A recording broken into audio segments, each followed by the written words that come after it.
Blessings to all. We are here with the phenomenal Parks Department, and we're going to go over our budget. And I want to say hello to our Commissioner, Julie Lefebvre.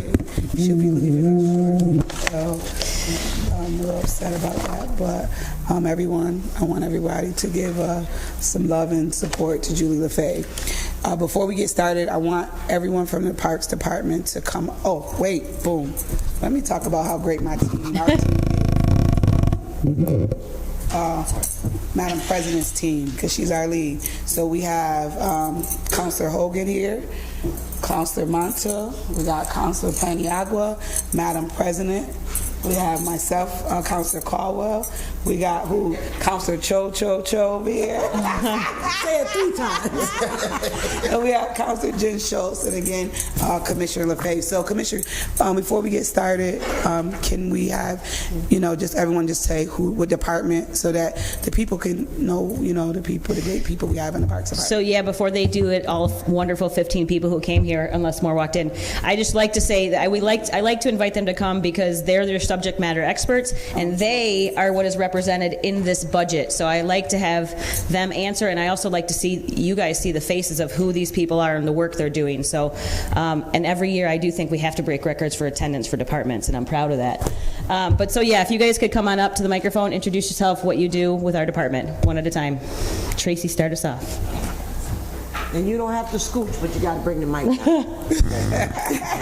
Good morning. My name is Tracy, and I am, Tracy McClellan. I'm the Special Events Coordinator for Family and Friends. Thank you, Tracy. Thank you. Joshua Wilcox, Landscape Designer, Parks Planner. Josh Wilcox. Come on, you guys. This is second grade stuff here. Ryan Massey, Parks Planning and Development. Ryan. Alexa Geller, also on the planning team of the Parks Department. That's the birthday boy. Paul Briggs, IT. Steve Harris, City Arborist. Casey Craig, Superintendent, Parks Grounds Maintenance. Joe Burns, Athletic Program Director, oversee golf course ice rinks. Happy birthday from December.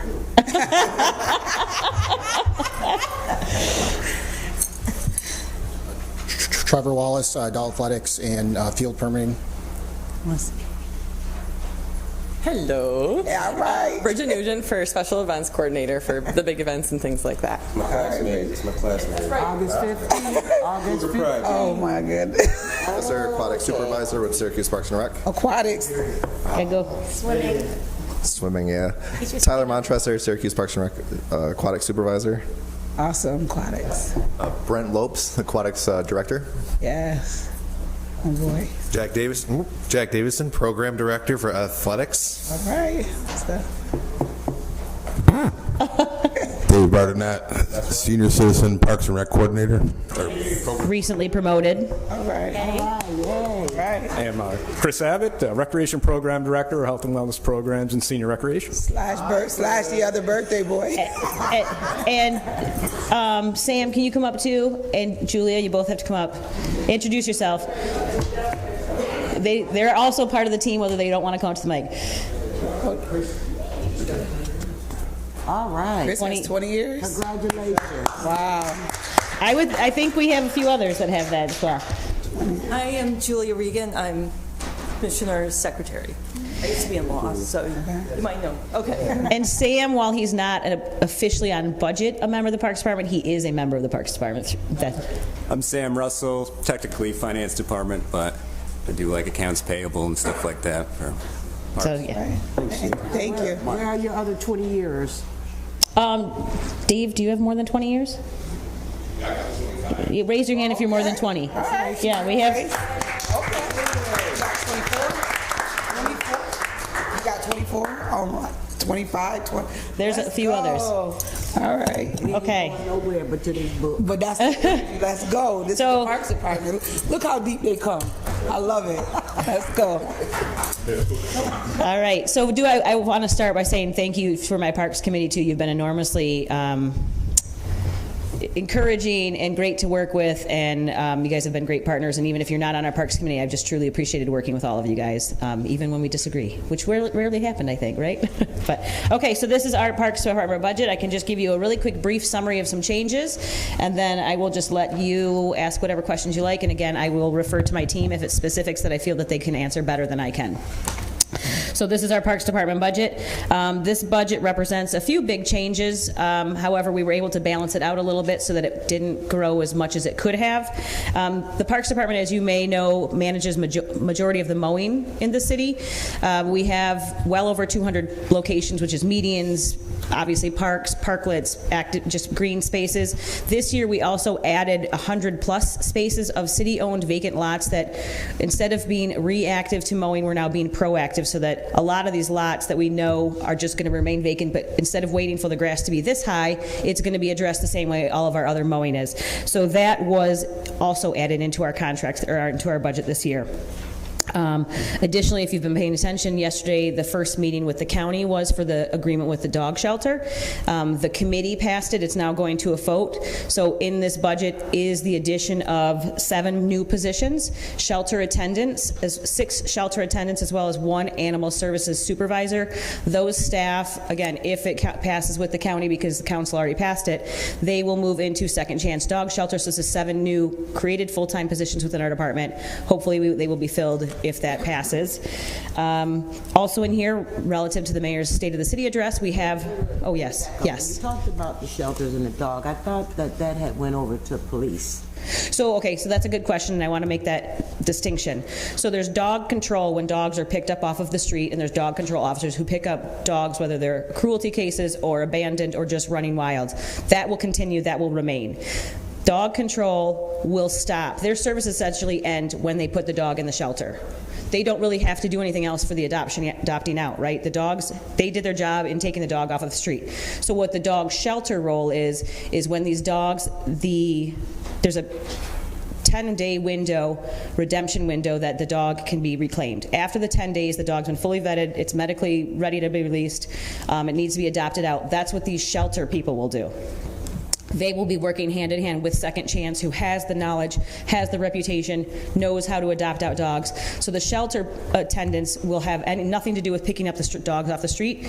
They will be assisting getting the dogs into homes, freeing up shelter space. So the 7 positions are going to be at Second Chance? They're going to be parks employees, but they're physically going to be located at Second Chance with the assumption that the county votes yes on May 2nd. Okay.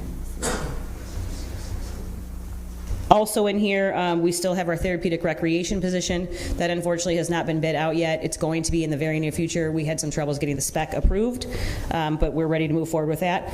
I was beginning to say, relative to the mayor's State of the City, we have esports in here. So that is has been added into our budget to create an esports center. I just came here actually from the high school. We've been doing these high school presentations.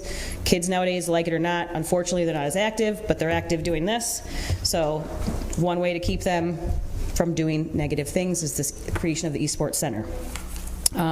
We were able to absorb a lot of these additions into our budget because historically, pre-pandemic, we hired a lot of people, hundreds and hundreds and hundreds of people. I think we all know that hiring is not the same. You know, we're going into it hoping we're going to open all the pools. We have positions almost endlessly in our youth centers, whatnot, but we just don't fill all those positions all summer. So the money that we don't typically spend in the temp services, because we budgeted hiring at 100%, but we just really realistically do not hire at 100%. So that was able to absorb a lot of the mowing additions, the esports additions, and whatnot. So. Back to esports, where is that happening? Do we know yet? Or we are working with a consultant right now. We think we have identified a location. I don't want to say it just because it's not finalized yet. So that's kind of our budget at a glance. Everything else has kind of remained the same. You know, there's funding for our youth centers, our pools, our planning, everything. So we welcome any questions you may have. So, Commissioner, let's talk about aquatics. Okay. Where are we now? And talk about all the great things that the aquatics team has been doing to recruit. So you guys know I'm going to bring you up to the microphone. You choose. Trying to get all the pools open. Looks like it's just Tyler. I think. He'll be back. I think. Why don't you tell them where we're trending right now with our hiring, how it's looking, and all the great things you guys have been doing. You want it? Just give a brief summary of how we're doing in aquatics right now, your recruitment efforts, and just how it's going. We are ahead of the game. We started our screening lifeguards at the end of December, and we're roughly around 60 employees so far. Usually this time we're about 35, 40, so we're significantly ahead of the game. We've been, last year we were receiving in all of our job offers via snail mail, regular mail. Now we're allowing them to also scan them and email them in, and that's getting the lifeguards to send them back a little bit sooner than usual before waiting for their parents to get on them about it. So we're a little bit ahead of the game, hoping to get all the pools open. Talk about the training. Talk about how we've been meeting and all the great things in the training. We have plenty of training going on. We have a huge lifeguarding class right now. We haven't hit the cap for lifeguarding class since pre-COVID, and that's usually about 14 to 16 kids. We have a class running right now with 20 kids in it, and we have all hands on deck helping with that class. That can, if all those kids end up working for us, that's almost a full pool staff right there alone. Say that again. That's almost enough to fully staff a pool. I know. Alone with just this class. That again. I want to make sure you hear that. Let's go. Okay. I'm very happy with how things are looking right now with the aquatics program.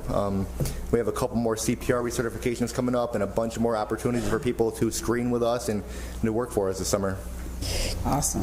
Have you heard feedback? Sorry for asking the question too. No. Have you heard feedback specifically from some of these people registering that they are signing up because of the pilot program or the free that has made a big difference. Yeah, people are loving the pilot program, not having to pay for the class now if they work for us. I think that's been a big addition to us and helping make waves and get people in there sooner than waiting till the last minute. Awesome. Awesome. Any questions you guys got about this? I have a couple because I'm seeing position changes, Julie, and is that... Are you speaking for aquatics? I'm speaking for everything in parks. Okay, you can probably sit down. So I'm going to go backwards to page... let's go back to page 201. And I'm just going to make an assumption that the grade had changed for the Commissioner of Parks. Because it's zeroed out and then there's one added. Yes, you'll see last year it was 1 and then it was 0 above it. So yeah, Was it the grade change? That's what it looks like, yes. Okay. And then, let me go a little further. It must be because you rerouted people, because I'm looking at the golf course groundskeeper and that's zeroed out. So that position, we did have to make some decisions. However, just recently we found funding within our budget that we are going to refund that. So it won't impact the bottom line of the budget. We found it through another position that we're going to fund that. The money is in the budget. The money is in the budget. Okay, just a few more and then I'll be done. I'm looking at laborer 2. Okay, I don't know what page, but I could probably already answer. Okay. So did the laborer 2s go down and laborer 1s go up? So the laborer 2 yes. went down. So what that reflects is a laborer 2 requires a CDL. And we have a major, Casey, you can correct and jump in at any point in time you want, but labor, you can if you want to. It's just, basically labor 1's easier to fill. And we need the people. Yeah, that's correct. Last year in our budget, we added 5 laborer 2 positions because the laborer 1 position doesn't require a license. We've been able to add an addendum to that because our laborers need to be much more mobile. And with those 5 laborer 2 positions, we ended up turning the majority back, I want to say 4, if not 5, to laborer 1 with a license requirement because the candidates we were receiving didn't meet the job specifics, which was a CDL license. So in that way, we were able to bring in more people, whether they transfer from other departments or apply from off the street. Grounds can only be as good as the size of their staff, and they had so many vacancies that it was a struggle to keep on top of all of the duties. So by changing them to labor 1s, we could increase the size of the ground staff, which still needs. How many vacancies do you have, Commissioner? Do you have only 2? How many? You have a crew leader or so vacancy, right? As of right now, we have one laborer one and a crew leader position, and we're actually in the process of filling that laborer one. I was off this past week, but we had met with candidates and we're interviewing. This was a position that was put out to bid, exhausted the bid, and now off the street. And then my last question, now I can't find it, but I know what I was going to ask you, is I was looking at the revenue coming in from the ice rink. Okay. Okay, there it is. So, it looks like we're anticipating a drop from rental and the shopping fee. So I only have one page for revenues that was sent to me, and it shows the same number for Clinton Square Rink fees, 250 and 250. It's 211. I might not have that page. Can I see that? What page is I hole punch through the page number, so that won't answer. 211 says ice skating ring, and it has adult athletics. Oh, that page. Yeah. Okay. At the beginning of. I was looking at the actual revenue page. Sorry about that. No, I'm looking at this. Well, the revenue page shows 250 and 250. That's the estimate, but the actual was 302 and 347. Yeah. The actual. Do you got to come up to the microphone, Joe? Sorry.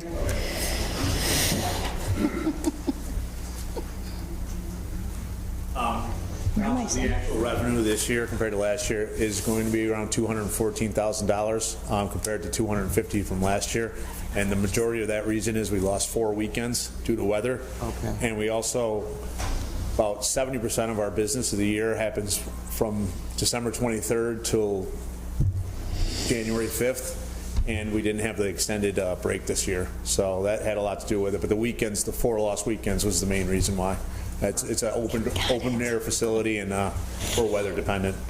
So last year was an all-time record by far.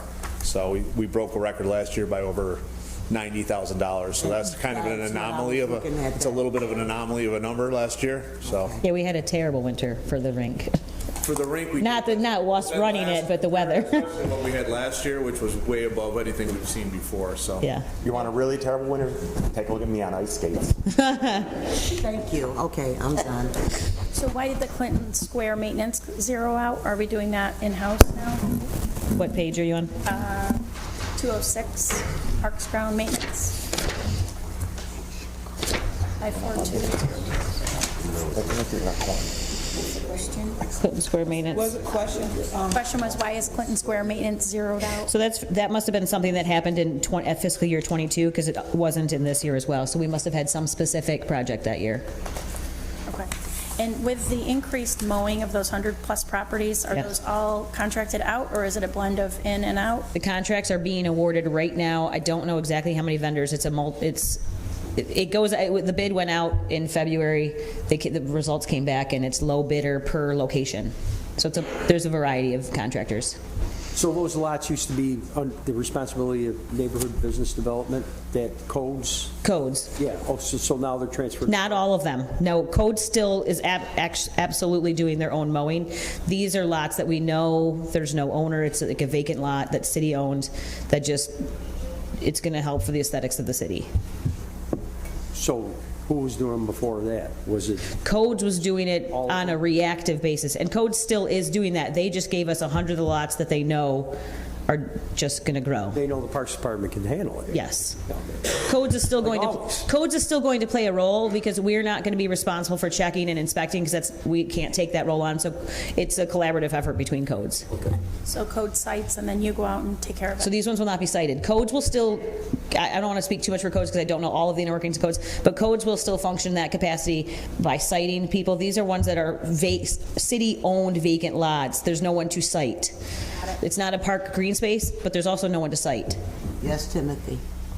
I think, Tim Rudd, Budget Director, I think the goal is the properties we know need to be cut, that if we proactively say this needs to be cut, then we'll get better service and a better price doing it this way than the code contract, which is more, you may have to go anywhere at any time, and the conditions on those lots are often worse. Yes. So I think the thought is we get a better price this way and a better service. Was that fair?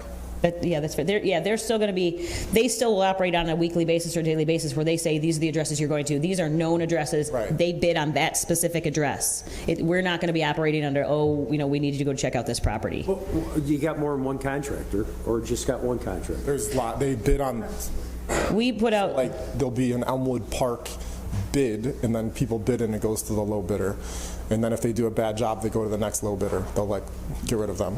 We have every single location listed by number. So like this is location 12, this is 13, 14, 15. When the bid went out, they can bid on any one of them or all of them if they want, and then we go line by line and pick the lowest vendor for each one. And then their contract will have, you have location 12, 105. There could be a lot of contractors to sort of supervise, wouldn't it? So we have a very good method in place that we implemented at the beginning of the pandemic because there was no oversight a few years ago. They are responsible for, on a weekly basis, telling us when they mow a location, and we can double check it. And then that way, if somebody calls us and says this hasn't been mowed or when's it going to be mowed, we can look and actually reference our spreadsheet. And then we match that to the bill so that they're not billing us for services they did not provide. How diverse is your mowing contracts? So I can't answer to that only because we do it with county purchasing, so they're responsible for advertising it. We did have diversity represented in the room when we had a pre-bid meeting, but all of the bid goes out via county process. It's not, the Parks Department doesn't do it, so I can't speak to specifics of that. So, Commissioner, on page 200, that recreation center. Yes. Participation of 6. I've been consistently, there's 8, and then there's another 8, and then there's 6. We used to operate youth programmings in the schools, but pre-pandemic we are not staffed well enough to do that. So we were in Northeast Community Center, we're not there anymore. We were in Southwest, we're not there anymore, so that's a loss of 2. They're still operating, just not with our staff. I also, sorry, go ahead. I also meant to add, in this budget, there's a reflection as well of adding some full-time positions as well, because the mayor and the state of the city also want weekend programming at least 2 of our centers. So there are additional positions in here that reflect that as well. And he said nights and weekends. We do have one program that already does nights, so there's a potential for extra night programming as well. Speaking of weekends, I also had to receive a call from the dog control over the weekend. So I can't speak to dog control. Dog control is under SPD. We are only going to, we're not even anything, we're nothing right now except paying the bills of the shelter. What we will expand to is the dog shelter, dogs ready to be adopted out. So yeah. So where's the location of the dog shelter? So right now we only have a Band-Aid type solution. If the county approves it on May 2nd, we will be moving into Second Chance outside Jamesville Prison. Okay. But you have one listed for 23-24 for Dog Control Bureau. So what is that? So this was due before that decision came. So it is represented on the dog control salary page on 219. It is in there. So this number 1 here is... So if you go to page 218, yes, that the activity indicators is inaccurate. However, page 218, it does show the positions. Okay. And I misspoke. It's 7 shelter assistants and 1 services supervisor. But it is shown on 218. Another question about the mowing contractor thing. Yes. So you work with the county so that you get a better batch of candidates, or why are we... Because that's our policy. We have to work with the county for all of our bids. That's just the city policy. Oh. That's how bids go out. Because I know that one contractor last year for Sedgwick was from Oswego. So I'm just wondering how well we're doing with hiring our own, so to speak. So I really can't speak to that, only just because I'm not well versed on what the requirements are to become listed as an eligible vendor for any of our, I mean, we have RFPs that go out as well for pruning types of services, but we just provide the information for the RFP. We don't. Well, I think this is, I don't know if I'll get the word right, but this is like a non-professional service, so it's not covered by all the subcontracting requirements and city residency things, so it's like a pure bid through the county. So it's just going to the lowest bidder, and that and tree trimming is another one that is that way. Tim, one other question, I can't find it in the budget, but there was an understanding about some of us counselors that there was going to be a public art coordinator in this Parks budget. So I can speak to that. We met with Kate Atwater, and we tried to see if we could absorb it, and I think it's just on hold right now. It's not in the budget. But we are looking to see if there are ways that we can still assist. But Kate didn't feel that we were ready to take it on at the Parks Department, and we didn't feel that either. Well, I thought there was a level higher than that. I thought the mayor had made the decision to put the Corey, help? Corey? And it's listed in the SURA positions, too. Right. Parks, public art plan. It's funny, I saw that today. I saw that today. Yes. Counselor, I'm sorry to interrupt you, but I think we're going to have some sort of answer to my question, maybe. Mary, is it that the money is there? I think it's a part-time. It is in the SURA from the abstract. Yeah, I think it was like we moved the money from the abstract into the city. The money's there, but it may not support a full position. So I think it was like, because it was a half the job on the abstract. Is that something? There was like that? there was a lot of gray area. We didn't, Kate. Yeah, we weren't able to fully figure out. I think there may be a little bit of like, there's money there that whatever was on the abstract, the money is there for the public art the way it was, but it's like, what would that actually look like? I think is still. I think I saw it this morning. It was 50 under Sarah. 48. Right, I think she thinks you're funny over here. She takes pictures. Councilor Schultz. I'm a pretty funny looking dude. 48,000. 48,000 is in the SURA budget. So that 48,000 is it under admin or grounds? Budget for it, so are we going to work it out before budget, maybe? Yes, I think our hope is still to have a position dedicated to public arts, given that the money's on. It's not in Parks budget, but it's on the SURA budget. It's listed. Yeah, the SURA line's in here. Under SURA Parks. Right. So that's a part-time, 48? No. Oh, full-time, okay. Yeah. Okay. TBD, but that's the plan. Okay, well, maybe I'll have more details. Commissioner and Kate on board. Yes, with the plan. I will. That's That's your job. It is my job, and I did not do this part well, admittedly. That's okay. We'll give you 1. Other than that, I'm a perfect person. I am leaving behind extremely detailed notes of everything that needs to continue so that things don't lose, so I will be adding this as soon as I get back to the office. Okay. Thank you, Commissioner. Yes. So what is out of title? Out of title pay is if an employee, so I'll give the example of grounds. So if Casey is gone for a week and his assistant calls in sick, we need somebody to act as the superintendent. So one of his most senior employees will act as him during the day, and for those hours or days that they are in his role, they will get the difference in pay, and that's called out of title. It's a contract. It's a union. It's in all of the union contracts. It's a common practice. If you perform work of a title higher than you get compensated for that work. Excellent. Any other questions? Can I, just on a policy question, it isn't with the commissioner so much, maybe with Corey, but moving the dog control to the police department was maybe one of the worst policy decisions in the history of this. Can I respond to that? Oh, no, I'm just making a statement here, but you can. Because I have so many constituents call, they can't get through to the police department, and we ferreted it out here during one of our staff meetings that they have been set up in the building where they dispense police officers, and they had one phone line in there, and if somebody was answering a call on that phone line, the incoming phone call, we just... Our phone is like, our phone does that as well. Well, it's good, not good. I agree. It's not a good way to run. I agree. An operation. So I just know that the dog control for years was, I thought, really ran well out of the Parks Department. And now it's sort of like just an extra division over the police. And I don't think the police, they have a lot of other stuff to do. But, so I'm just going to speak from my experience when dog control was under Parks Department, is that one, they as dog control officers, they go in areas, crime scenes, they cite people, they do things that a commissioner would have any experience being able to lead them in those types of things day to day. But I will also say that it definitely was not perfect run when it was in Parks Department either. The person answering the phone was still only Monday through Friday. That has not changed. They were on Monday through Friday, 8 to 4 person. Somebody called on the weekend, they still didn't get anybody. If they called 7 p.m., they still didn't get anybody.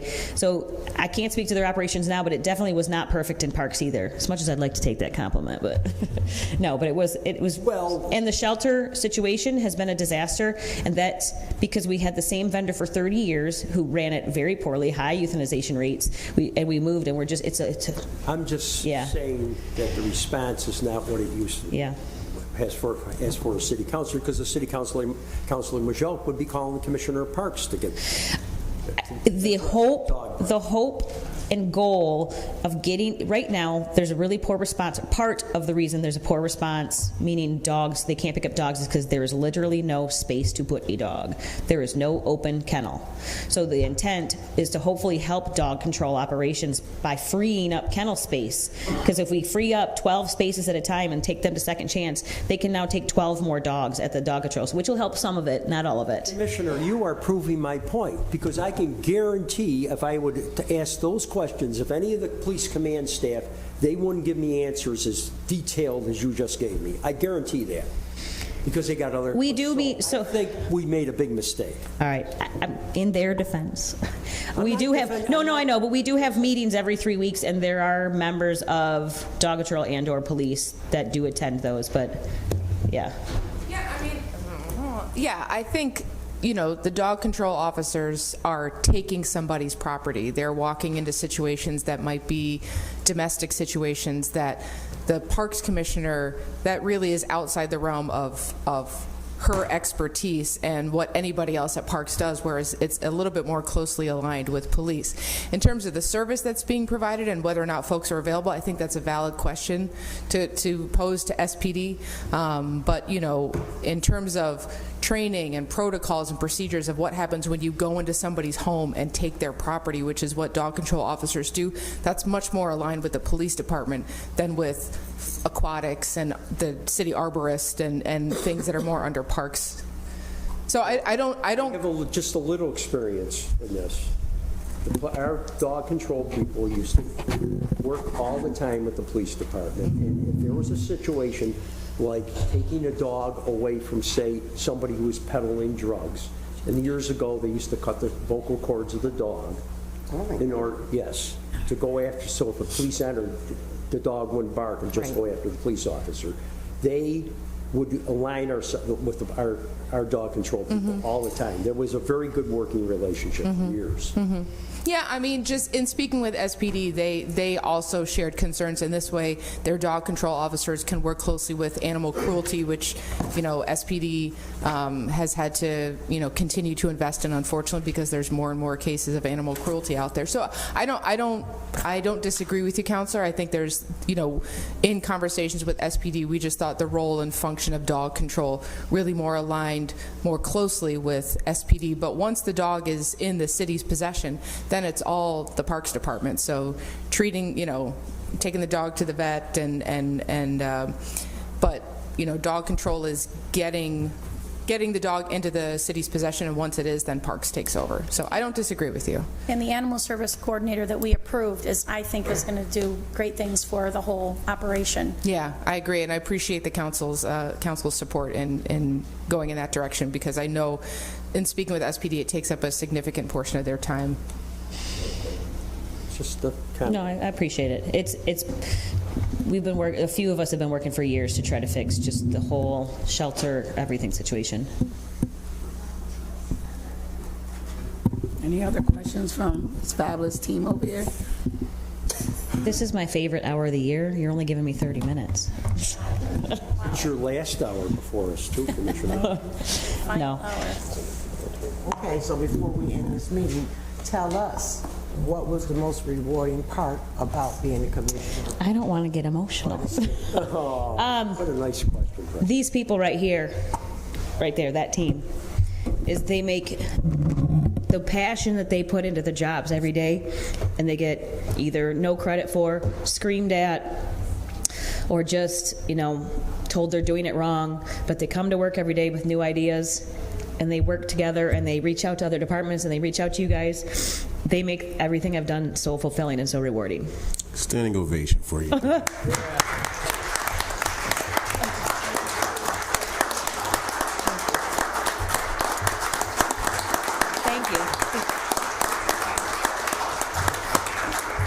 can I?